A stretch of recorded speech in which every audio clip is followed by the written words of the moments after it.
Let me just dive right in and state my thesis in one simple sentence. The primary problem of our time for us in the West is that we have embraced the postmodernist denial of truth. The primary problem of our time for us in the West is that we have embraced the postmodernist denial of truth. We have lost our faith in the authority, or more radically, in the very existence of objective truth. I would like to illustrate that with an examination of a current malady that is eating away at Western societies, namely identity politics. Because identity politics is based on a denial of truth, it is eroding liberty, limited government, and human dignity in the West. Nevertheless, there is hope. If God wills it, we as Christians engaged in the public square can be his instruments in preserving and restoring the West's civilizational achievements. So I've divided this presentation, and you'll see that in your outline if you have it up. I've divided this presentation into 5 sections. 1, what is identity politics and what is at the heart of it? 2, what gave rise to identity politics and how does it affect liberty? 3, the postmodernist denial of truth and the loss of human dignity. After reviewing that sad state of affairs in parts 1 to 3, I would like to end with words of hope, however. First, part 4, restoring human dignity and liberty in the postmodern age. And finally, part 5, recovering the genius of democracy in the West. So first, the heart of identity politics. What is identity politics? Merriam-Webster defines identity politics as a politics in which groups of people having a particular racial, religious, ethnic, social, or cultural identity tend to promote their own specific interests or concerns without regard to the interests or concerns of any larger political group. According to Wikipedia, identity politics refers to political activities rooted in experiences of injustice shared by different social groups. Identity politics typically aims to reclaim greater political freedom for marginalized groups through understanding each group's distinctive nature and challenging externally imposed characterizations. In my view, neither of these definitions, nor any others that I've seen, really get to the heart of identity politics. The heart of identity politics is the postmodern denial of truth. The suspicion that truth is not really truth, but simply a tool to assert power. This suspicion of truth, by the way, is also at the heart of political correctness. That's why identity politics and political correctness go together. They both reject the idea that there is any truth claim that can command greater allegiance than the feelings or opinions of any individual or group, especially those that are deemed to be oppressed or disadvantaged.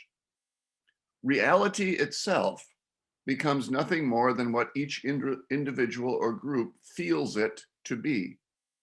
Individual choice and group identity reign, and reality can and must be reshaped in the service of individual choice and group identity. Ultimately, the only thing that is objectively true is my subjective assessment of what is true for me. The only thing that is objectively true is my subjective assessment of what is true for me. Notice the following. Identity politics arises out of a comprehensive worldview. It approaches not just politics, but also human beings, human relations, and all of life in a way that puts the racial, sexual, or gender identity of purportedly oppressed groups at the center of everything. Most commonly, this boils down to 3 groups, the individual members of which are assumed to be in absolute solidarity with each other simply on the basis of their belonging to that group. Those 3 main groups are racial minorities, women, and the LGBTQ sexual orientation or gender minorities. Now that brings us to a central problem with identity politics. Identity politics asserts that everyone should see everyone else primarily in terms of race, sex, or sexual orientation or gender identity. It categorizes and separates people from each other according to those categories.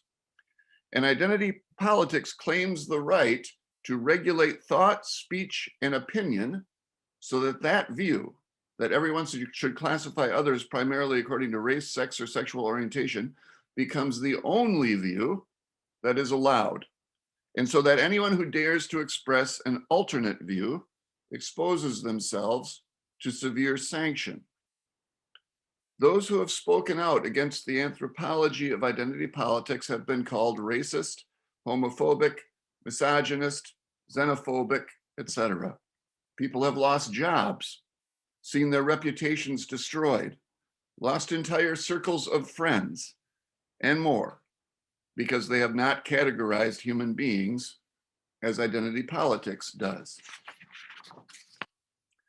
But identity politics not only maintains that your group identity is the central, most important thing about you, it also suggests that if you belong to a race or sex or sexual orientation that is disadvantaged or was in the past disadvantaged in your society, then you somehow get moral credit for that as an individual. A person belonging to a disadvantaged group is somehow a better person than those in the majority groups. Furthermore, identity politics clearly implies, even if it is not often directly stated, that if you belong to the majority race in your society, or if you are a man or a heterosexual, then you have somehow as an individual owe deference to other groups whom your race, sex, or sexual orientation has oppressed in the past or allegedly oppresses now. All of this is a recipe for division, resentment, and social instability. A recipe for what Daryl referred to, I wrote it down in his introduction, to the social and political turmoil that we are experiencing on a massive scale. So second part of my talk, what gave rise to identity politics and how does it affect liberty? How or why did identity politics arise out of the postmodernist denial of truth? After all, postmodernism could have asserted itself politically in many different ways. Identity politics is not obviously a necessary consequence of postmodernism. It is not a necessary consequence of postmodernism. Here's what I believe. Identity politics is a manifestation of the loss of connectedness that has resulted from our postmodern age's sacrifice of community, tradition, and truth in favor of individual choice. Postmodernism asserts everyone's right to choose everything according to his or her own preferences, including to choose one's own truth about oneself, unfettered by the restraints of community and tradition. And postmodernism has been very successful. While we were sleeping in the West, it has infiltrated our hearts amid the godless darkness of our souls. Without even realizing it, many Americans and Europeans have given up on truth. Suddenly, it has become bigoted to believe that there is a truth that is authoritative and objective. Instead, truth is in the eyes of the beholder. The denial, the rejection of truth, has become the unspoken basis upon which we think. What has been the result? We've secured the right of every person to choose his own truth, and it has made us lonely. We have freed ourselves from the restraints of family, church, community, and tradition. But we forgot one thing. We forgot that liberation from family, church, community, and tradition means the weakening or loss of ties to other people.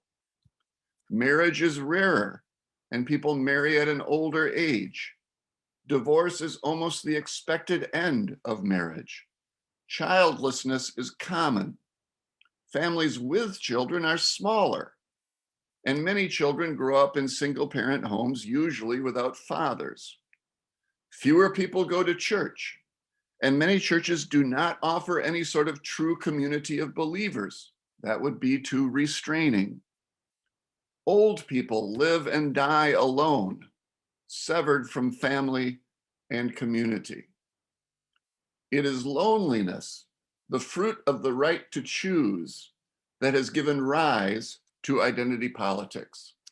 Identity politics is the desperate attempt of those who've rejected all ties of tradition to fill the holes in their souls by seeking a sense of belonging within groups that are melded together by a common story of oppression, a story that must be true, a story that makes a moral rather than a rational claim to truth, because each group's togetherness, each group's solidarity is based on its story. So note that postmodernism and identity politics, rejection of truth, is actually in many ways a rejection of truth on a moral basis. To claim there is an objective truth is an immoral thing because it impedes our right to choose for ourselves. So in other words, it is the insistence on individual autonomy, on every individual's right to choose for himself what is true and to live exactly how he wants, that has led to identity politics, in which the individual disappears into the group. So individual autonomy has led to the individual disappearing within the group in identity politics. Individual autonomy didn't lead to fulfillment, but to profound loneliness. The false cure for that loneliness, the cure that is worse than the disease, is identity politics. And of course, each individual, while giving up her identity to the group, still insists on her individual right to choose. So it's individual to group and back to individual and back again to group. The absurdity is multifaceted and throws off its effects in a multitude of patterns and directions like a kaleidoscope. How does this affect liberty? As said earlier, when individual choice and group identity reign, as they do in postmodern identity politics, then reality itself must be reshaped in the service of individual choice and group identity. Again, ultimately, the only thing that can be allowed to be authoritatively, objectively true is my subjective assessment of what is true for me. And my subjective assessment of what is true for me must be in force, regardless of those who are outside my group and therefore do not share in my story. Why? Because my dignity is violated by anyone who does not accept my decision about what is true for me. If I am a transgender person, I must be free to use whatever restrooms correspond to my chosen gender identity. If I am a man who is in love with another man, I have a right to marry that person and to force everyone else to call it a marriage. If I want to seek a better life in another country, then it is xenophobic to support any immigration laws that stand in the way. This idea at the core of the postmodern worldview, the idea that freedom means the right to disregard truth and decide for myself what is true, proves by its consequences that the traditional idea that freedom must be anchored in real, objective, and lasting truth is correct. So the third section, third part of my talk, the postmodernist denial of truth and the loss of human dignity. I just mentioned dignity and how it is now being abused in order to impose each person's private choices regarding what is true for them on everyone else. Now I'd like to review in more detail the state of human dignity today and examine how closely intertwined the new human dignity is with identity politics. In our postmodern age, something radical has happened to the concept of human dignity. Though everyone talks about human dignity, and in international forums on human rights, it seems people drone on endlessly about human dignity, we in America and Europe have given up our commitment to it. We have discarded that which gave us a solid, intellectually coherent ground for human dignity, namely the Judeo-Christian view of the human person, the idea that we have dignity because we are creatures made in the image of God. Instead, human dignity has been radically redefined to fit today's progressive secularist worldview, the same postmodern worldview that lies at the heart of identity politics. Human dignity is no longer an inviolable characteristic of every individual as a creature made in the image of God, entailing a basically unchanging human nature and an objective truth and moral code to which all human beings are subject. Instead, human dignity now means the right of every person to define and redefine himself, to decide for himself what is true, and to have that self-definition not only tolerated, but also affirmed by society and fellow citizens in law, speech, practice, and belief. This progressive redefinition of human dignity and its fundamental incoherence is perhaps best encapsulated in the famous mystery of life passage in the Planned Parenthood versus Casey Supreme Court decision of 1992, which reaffirmed the constitutional right to abortion in the United States. The mystery of life passage goes as follows. At the heart of liberty, and I think you could substitute the word dignity there, is the right to define one's own concept of existence, of meaning, of the universe, and of the mystery of human life. The implications of this single sentence are vast. There can be no authoritative truth regarding existence, meaning, the universe, and the mystery of life. Rather, it's the heart of liberty, the heart of human dignity, to recognize the right of every person to decide for himself what's true regarding existence, meaning, the universe, and the mystery of life. This postmodern redefinition of dignity transforms the concept into the antithesis of what it was before. And it also transforms the idea of human dignity into a highly destructive idea. Let me name three of the many reasons for that, why it's destructive. First, it gives us no grounds for asserting the equal dignity of all people. After all, it is not at all self-evident outside of the Judeo-Christian worldview that all men are created equal. Why should we consider it self-evident that all people are created equal and thus have equal dignity? There are smart people and dumb people, rich people and poor people, attractive people and ugly people, healthy people and sick people, people whose minds function properly and those who suffer dementia or psychosis. Why is it self-evident that they all possess equal dignity unless we posit that all human beings are made in the image of God? Second reason this new idea of human dignity is destructive. As you may have already noticed, this view of human dignity forms the basis for the arbitrary and divisive identity politics of postmodernism. The new dignity rests not on authoritative objective truth valid for all, but on the arbitrary desires of each individual or identity group in question.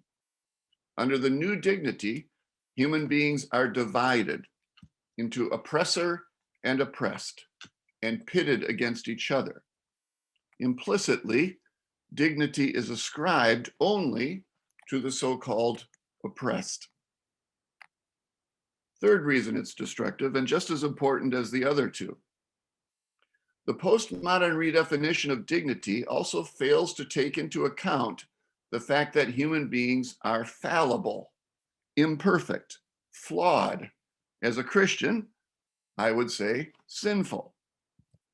And this brings us just to a little foretaste of the conclusion of this talk, namely, that the genius of democracy in the West is that it is rooted in the truth about human nature, in the fact that all human beings are not only endowed with rights and great worth as creatures made in the image of God, they are also limited, imperfect, sinful.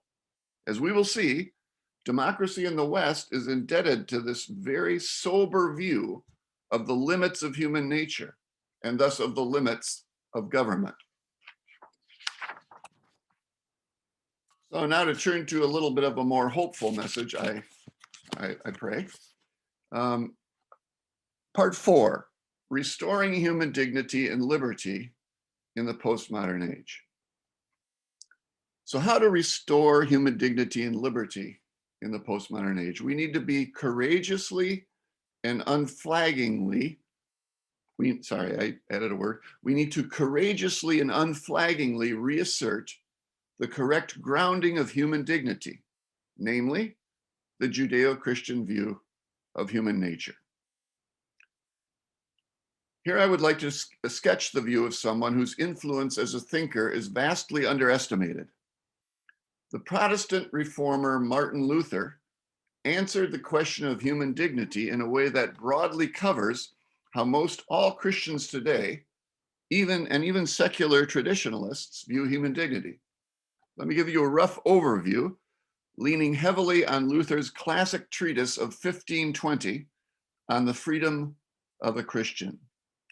For the Germans in our group, von der Freiheit eines Christenmenschen, on the freedom of a Christian, and on John Whitty Jr.'s essay, Human Dignity in Early Protestant Perspective.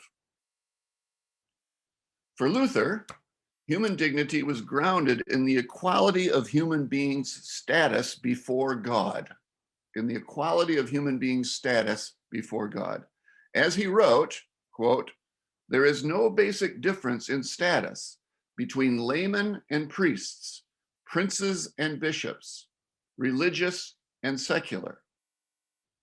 We all share equally in what John Whitty calls a doubly paradoxical nature."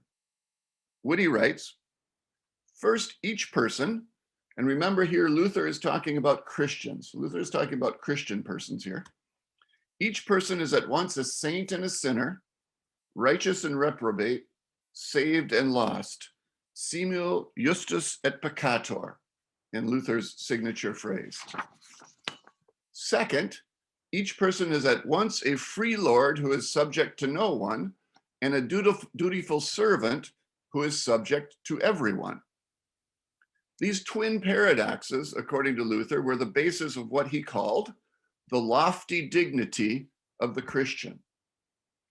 Because salvation and freedom from bondage to sin is available to all who believe, we are all saints, regardless of earthly status, regardless of whether we are pope or pauper. We are free lords subject to no one. On the other hand, we are all called to imitate Christ, and we want to glorify the God who saved us and serve the people created in his image. Thus, we are all dutiful servants, subject to everyone. 500 years later, 501 years later to be exact, and broadened to apply not just to Christians as in Luther, but to all human beings, I think it's safe to say that most of this idea commands the assent of almost every Christian, and even in secularized form, most every traditionalist in the Judeo-Christian West. Note that in its origin, this grounds not only dignity itself, but again, also the equal dignity of all, because it grounds dignity not in the individual human being himself and his particular merits, but in the sameness of the status of all human beings before God. We are all in the same boat. We are all unworthy sinners, yet we are all worthy of salvation through faith in God. Thus, regardless of our earthly status, we all possess equal and inviolable dignity that cannot be taken away by human beings or human institutions. Some further points about this view of dignity. First, we do not have to earn dignity because we cannot earn it. This precludes the notion that some human beings, good people, let's say, deserve dignity and others do not deserve it. Second, in this view, one is morally compelled to respect the dignity of everyone else, since everyone is an image bearer of God, and at the same time, everyone, including oneself, is a sinner, lost in sin without Jesus Christ. Third, perhaps the most important point of all is that in this view, human dignity is unassailable because it is not grounded in human beings in and of themselves. Rather, as we've seen, human dignity rests on the human connection to the infinite, inestimable, unbounded dignity of God. Fourth, this idea of human dignity can still appeal to people today. Everyone of goodwill, Christians and atheists, can see that all human beings, themselves included, are both endowed with great worth and at the same time flawed. This argument can be made on the basis of experience, without the use of religious categories that are expressed in phrases such as simul justus et peccator. And every one of us must be tolerant of others, not only because we realize the great worth of all human beings, but also because we all realize that we ourselves are flawed, and that therefore we should be humble regarding ourselves and respectful regarding others. Fifth and final part, recovering the genius of democracy in the West. Now that we've established the grounds of human dignity in human nature, in our status as creatures made in the image of God, yet who are sinful and tend to abuse power, we can get back to politics a minute and talk about recovering the genius of democracy. The genius of democracy in the West is that democracy as a political project does not, as utopian political projects do, assume that human nature can be changed via politics. Democracy in the West does not assume that human beings can be changed, human nature can be changed via politics. It does not attempt to adapt human beings to the political dream. Rather, it adapts the political dream to human beings. With its separation of powers and checks and balances, democracy in the West is adapted to the way human beings are. We humans are in possession of inalienable dignity and thus the right to freedom and other human rights. At the same time, we are all flawed. We often tend to do and want bad things. Therefore, in governing ourselves, we need to apply checks and balances and separation of powers in order to keep power from being concentrated in too few hands. Because we know we are flawed, we also realize that an undue concentration of power would inevitably lead to tyranny, the tyranny of those who have too much power over those who do not.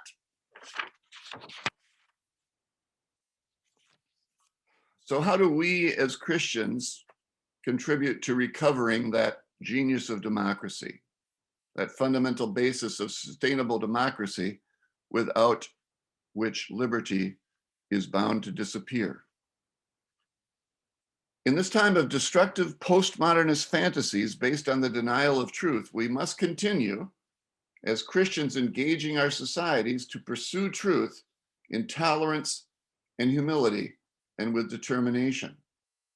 We must learn to speak truth in a way that is compelling to people who are steeped without their realizing it in the postmodern suspicion of any and all authoritative truth claims. People whose hearts and minds have been won over by the conviction that everyone has the right to decide what is true for them. And by the same token, that no one can claim that there are objective truths that are authoritative for everyone. Our way of life in our cultural engagement must rest on this fundamental assertion. We are not creatures governed by our arbitrary choices regarding, say, our sexuality, gender, ethnic identity, or by our perceived membership in privileged or disadvantaged groups. Rather, we are all, regardless of gender, race, wealth, or national origin, creatures of inalienable dignity who have the right to self-government and the fundamental freedoms that correspond to our human nature. And finally, to repeat something in keeping with the paradoxical status of each of us as simul justus et peccator, righteous and sinner at the same time. In keeping with this paradoxical status, we must be generous toward others, and that certainly includes non-Christians. We must be generous toward others and humble about ourselves. In this cultural civil war that we find ourselves in between traditionalists and postmodernists, we need to proceed, to borrow from Abraham Lincoln's second inaugural address, with malice toward none, with charity toward all. But that does not entail timidity or indecisiveness, for we must also act with firmness in the right as God gives us to see the right and to strive to finish the work we are in. Read the Apostle Paul's letter to the Romans, chapter 12. We must not let ourselves be overcome by evil. Rather, we must strive to overcome evil with good. And let me just add one thing. I think you'll note how intertwined all of this is with the gospel, with missions, with evangelization. Speaking the truth means preaching the gospel, proclaiming the gospel. And amazingly enough, the gospel applies also to the political realm, the cultural realm, any other realm of life. Thank you very much.